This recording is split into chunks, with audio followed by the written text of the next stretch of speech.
આ સમય જે સાચવી લે છે તેનું વૃદ્ધાવસ્થા બાળક પણ સાચવી લેતું હોય છે.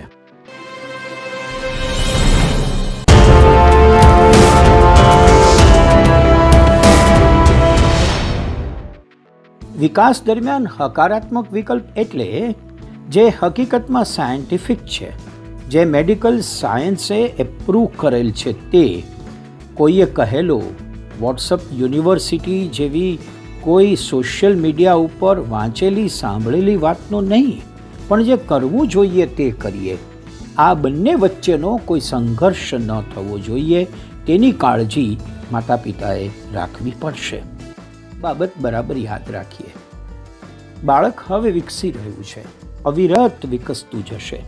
એ વિકાસને હું કે તમે આડા હાથ નહીં આપી શકીએ. ઈશ્વરે એનું એક સમયપત્રક નક્કી કર્યું છે અને એ સમયપત્રક પ્રમાણે થતું રહેશે.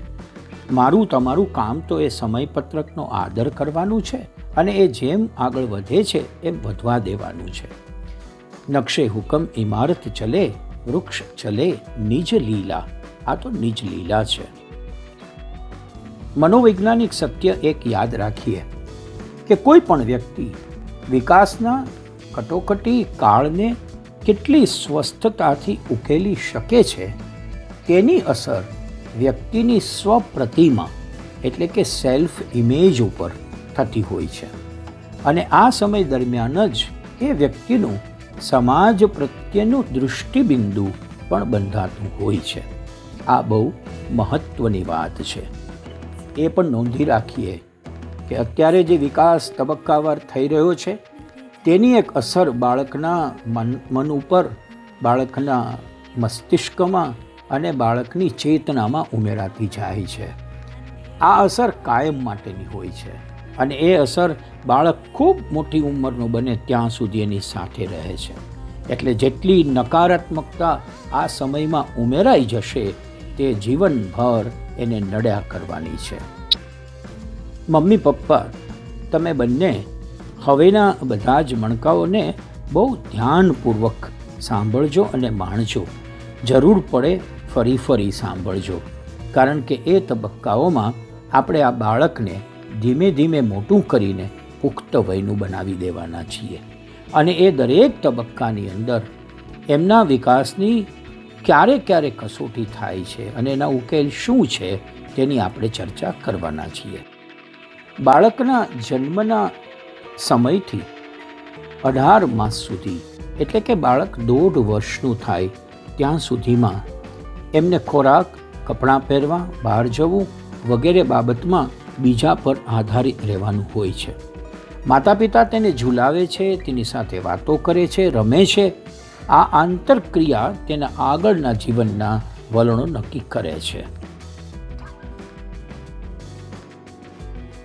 બાળક 1.5 વર્ષનું થાય ત્યાં સુધીમાં જો શિશુની શારીરિક અને સાંવેગિક જરૂરિયાતો સંતોષાય તો તે પોતાના પર્યાવરણ પર વિશ્વાસ મૂકતા શીખે છે. અને જો ન સંતોષાય તો તેની આસપાસના લોકો અને વસ્તુઓ ઉપર અવિશ્વાસ ઊભો થાય છે અને બાળક ભયભીત બને છે. એટલે કે આ તબક્કો વિશ્વાસ વિરુદ્ધ અવિશ્વાસનો છે. વિકાસનો બીજો તબક્કો એ 18 માસથી 3 વર્ષની ઉંમરના સમયગાળાનો છે. એટલે કે 1.5 વર્ષનું બાળક 3 વર્ષનું થાય તે દરમિયાન બાળક ચાલતા બોલતા શીખે છે અને પોતાની જાતે કામ કરે છે. ત્યારે માતા પિતા તરફથી મળતું પ્રોત્સાહન અને શિસ્ત પાલનના આગ્રહમાં સાતત્ય બાળકમાં સ્વાયત્તતા અને સ્વતંત્રતા વિકસાવવામાં મદદરૂપ થાય છે. પણ હા, આ 1.5 વર્ષથી 3 વર્ષ સુધીના ગાળામાં જો માતા પિતા વધુ પડતું રક્ષણ આપનારા કે શિસ્ત પાલનના આગ્રહમાં અસાતત્ય દર્શાવનારા કે પછી ઓછી સ્વીકૃતિ આપનારા હોય તો બાળક શંકાશીલ બને છે અને પોતાને માટે શરમ અનુભવે છે. આ બીજો ગાળો એ સ્વાયત્તતા વિરુદ્ધ શરમનો ગાળો છે, તે જરા મનમાં રાખી લઈએ. બાળકના વિકાસનો ત્રીજો તબક્કો 3 વર્ષથી 6 વર્ષ સુધીનો છે અને આ તબક્કાને પહેલ કરવી, એટલે કે પ્રપોઝ કરવું, આગળ વધવું, વિરુદ્ધ અપરાધ ભાવનો તબક્કો કહેવામાં આવે છે. આ સમયગાળામાં બાળક અજાણી જગ્યા શોધે છે, નવા લોકોને ઓળખે છે, રખડવું તેને ગમે છે અને આ બધા માટે એને મા બાપ તરફથી પ્રોત્સાહનની અપેક્ષા છે. આ ત્રીજા તબક્કામાં જો મા બાપ તરફથી બાળકની શોધને પ્રોત્સાહન આપવામાં આવે તો તેનામાં પહેલ કરવાની વૃત્તિ વિકાસ પામે છે. પરંતુ માતા પિતા તેને તેમાં અવરોધ કરે તો બાળક જ્યારે સ્વતંત્ર કામ કરવાના પ્રયત્ન કરે ત્યારે પહેલાં અપરાધ ભાવ અનુભવે છે.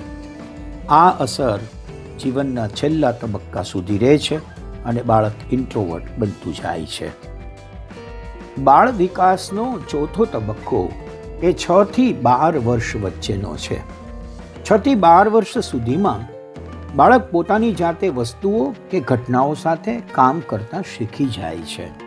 જો તેને પ્રોત્સાહન મળે તો બાળકમાં પરિશ્રમની કે ઉદ્યમની ભાવના વિકસે છે.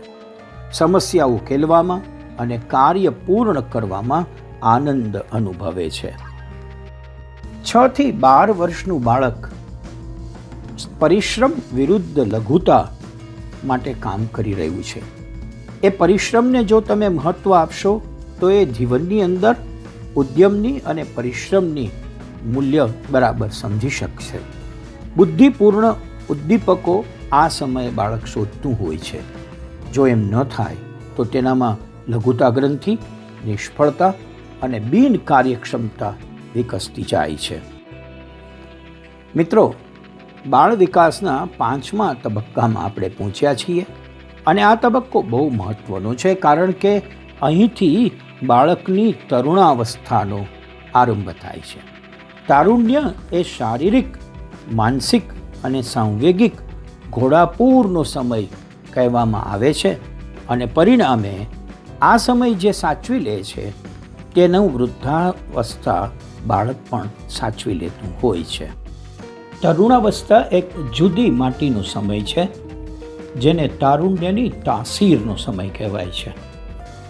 એમને અંગ્રેજીમાં ટીન એજ કહે છે કે જ્યારે આપણા સંતાનની ઉંમરમાં અંગ્રેજી સ્પેલિંગમાં પાછળ ટીન આવે છે.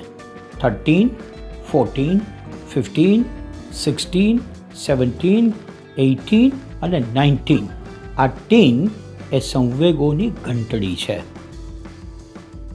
તરુણાવસ્થા એટલે 12 વર્ષથી 18-19 વર્ષ સુધીનો સમયનો ગાળો, એટલે કે તારુણ્ય એટલે ટીન એજ.